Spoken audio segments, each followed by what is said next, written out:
And now it's time for Bum Reviews with Chester A. Bum. Tonight's review...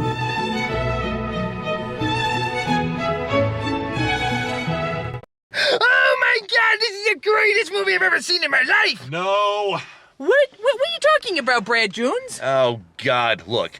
I saw this movie with you, and then all of a sudden, I gain 80 pounds, get a foot taller, pubes all over my face, and Jake got a mustache. I hate you! I mean, seriously, what the fuck do you find even good about this movie? Oh, now, I thought this film was very avant-garde. It did very things differently. Different.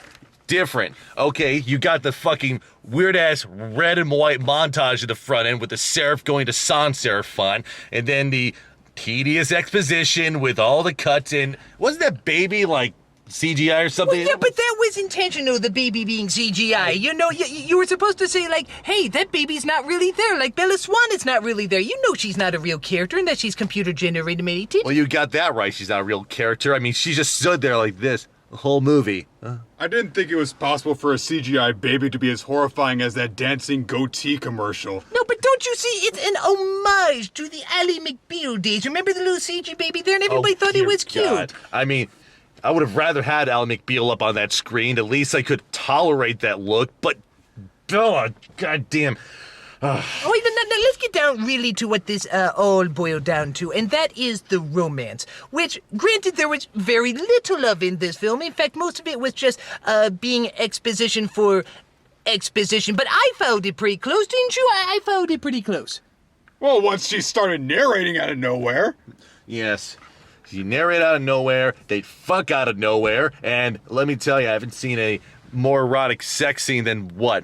Mass Effect 3? I don't know. Oh, but not for crying out loud. I think you guys are just too cynical about this film. I mean, you remember the Dakota Fanning's incredible role in this movie. All, 3 lines, I think, and those lines were delivered very well. Two lines. Oh, two, okay. You give her too apologize. much credit. I like the part where she killed people with her stare. That was pretty cool. Yes. Yeah, that was very cool. But something they added to this film that I thought was very clever. I like the way that we have vampires, right? And then we have werewolves. But then we also have the Planeteers in one person. People that control the elements. And wasn't that so essential to the story? Didn't that just make all the difference in the world to make that up? Okay, so you're a vampire. You don't die in the sunlight. You live forever.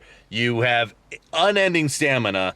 And then you get other superpowers. And they give this one guy, Benjamin, all the powers of the Planeteers and get the planet at once. I mean... minus the heart, we should point Minus the heart. But he can just slam the ground and cause a rift that goes into the center there with lava. Because, you know, that's how vampires work. What'd you think? I hate you all. You know, bottom line, when I think of this movie, I think of the romance, I think the elements, I of course think of Dakota Fanning. But what about the Gollum guy? The guy that looked like Andy Serkis if he actually had weight put on. You know, I mean, I thought he was very subtle. It was a subtle performance, and that was my take. How about you? I got about 13 words. They all go, hee. No, I thought that was fascinating, because for the most part, I thought he was very reserved, very held back, but then, when he actually sees the child and goes, I thought it was very moving. I thought it was very strong. Oh, it seemed like you could connect with what he was thinking, which was... What was he thinking? He was thinking, and Actually, you're right. That came across pretty well. You look at that guy and you think to yourself, all that's going on in his head is constant giggling. Obviously no thought. I just figure that's what's going on in most of the characters' heads. I hate everyone on that screen from beginning to end. And then the movie had the balls to not even give a proper payoff. There's this great ending where everyone is dying. They're getting their heads ripped off and and then it doesn't actually happen. Bullshit! Okay, yes, we should probably address this. This will probably be very controversial, even for Twilight fans. Apparently, for all the build-up, you could say, for this movie, there is finally a gigantic climax that, quite frankly, I could tell you what happens and you wouldn't believe. Okay, I'll tell you what happens. All the vampires get lined up. All the werewolves get lined up. And they just go at each other. And they start ripping each other's heads off. And they're flying everywhere. And then these people are using their Captain Planet powers. But then they're like, oh, I'm going to use my psychic powers. They're like, and they're like, ah! And they're like, oh my God. And everybody's doing jump flips like Cirque du Soleil. And their heads are getting ripped off. And they're screaming and yelling. All this stuff. And then it turns It was all a dream. Well, no, and it wasn't even a dream. It was a vision being passed on to the big bad by one of the girls. I don't know, what was her name? Angel, Amber, doesn't fucking Well, matter. I was saying dream to give it a little bit more credibility. Oh, come on. Okay, look, you could try to be classy about it, like in a hero, or you could be stupid about it, like Twilight, Breaking Dawn 2. Well, and the other thing that some people found very uncomfortable in the last movie was when Jacob actually imprinted on a baby, which I suppose means that they're going to go steady. Yes. And then at the very end, they imply very clearly that baby, she's gonna get boned by the werewolf. But here's the thing. The baby is not going to get boned. They're going to wait till she grows up to get boned, Yeah. which could still be considered creepy. Well, there was that whole thing where the pale one, You're going to have to be more specific. the one who stares. Oh, you mean the that No, guy? the main guy with the bell. Edward. Yes. Whatever. Where he's like, hey, don't do that to my daughter, which, I could understand that if my little girl's just been born and you're like, eh. But then at the end, he's just like, yeah, okay, go have sex with my daughter eventually. No, but didn't you think the scene where he says, hey, should I start calling you Dad? No, that was scary. That was really scary when they did that. I hate everyone on this screen. And the best part is, we know how old she's gonna be when the boning starts. It's gonna be 7 years. Because apparently, when you're half mortal and half immortal, it means you grow up in 7 years and stay immortal. Yes, it was a little confusing how much time passed for the child. They just did a little dissolve and suddenly she was talking. We have no idea if this was weeks or years or literally as we're watching it, seconds. We're not really sure. And but thank God the father in the movie, Bella's father, he's a smart cookie. I think he is, because he looks at this kid that used to be a baby and now clearly is a child, and he's like, okay. Charlie is so fucking dense this entire movie. He's like, oh, look, you're a werewolf. Oh, this baby's suddenly a freaking 5-year-old, and I'm not gonna think of anything weird. And then, oh, look, suddenly you just want to send me on a fishing trip. Okay. Well, you know what? See, to me, I think it made it very clear that the father was mentally ill. Because as you remember, Jacob reveals himself as a werewolf, and he's pretty much cool with it. And then when he asks Bella what's going on, she says she can't tell him, and he's pretty much cool with it. So obviously, he was a very slow individual.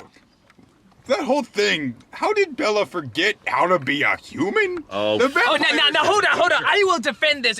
Even when she was human, she was not human. She had to be shown how to be human even when she was a human. Now, give me some credit there. That was kind of revealing. Yeah, I thought that was very clear. My favorite part was just the whole thing. It's like, of the other vampires coaching her, saying, don't sit up too straight, don't look military, because humans don't fucking sit up, and be sure to move your shoulders or else people won't think you're breathing. Now, I will ask you this. Do you think that maybe the excessive use of people going in fast motion, because even the other movies, I don't remember that, it was starting to look like a Benny Hill sketch. Would you agree? My favorite scene was in the beginning when Bella and Edward just running through the woods, and it's so fake, and then she smells the guy bleeding from a mile away, just jumps and climbs up the hill. I was like, come on, just bite him in the fucking neck, and no payoff. But These people will run to do anything. They will run to get books off of bookcases. They will run to sit down. And then at the end of the movie, when one character has to run away, she turns around really slowly for some fucking reason. Okay. Bottom line, as we get to the end of this review, I think that quite clearly you two individuals are missing that this was obviously supposed to be a comedy. Think about it. I mean, you have this woman who has clearly done nothing. The young woman, she has done nothing, accomplished nothing. Even at the very end, when all the action is happening, what has been accomplished? Nothing! It is hilarious! I think it's hilarious how there's a CG baby! I think it's hilarious how Bella Swan is turned from a human to vampire even though she never had any human qualities. And actually, now that she's a vampire, she may even have a few more human qualities because at least it's a little explained. And the ending, where they're going around, they're taking off each other's heads and the werewolves are like, la la la la, and then the guy smashes the ground and everything falls. It's like, why didn't he do that in the first place? And then it's all a dream! It's the most hilarious thing I've ever seen! What you guys laughing? This is the last time I'm taking you in my car. You know that, right? Why did you let him in the first place? This is Chester A. Bum saying, cha! You guys have a cup of some kind. No. Hey, there's a bag here. I will use that for the thing. Change! You got change! A lot of change! What's in here? Ooh! Actually, this is perfect. Chick-fil-A! You anti-gay bastards! Oh, come on, have a guy. You know what? I feel dirty just using that. This could take a minute. Bye.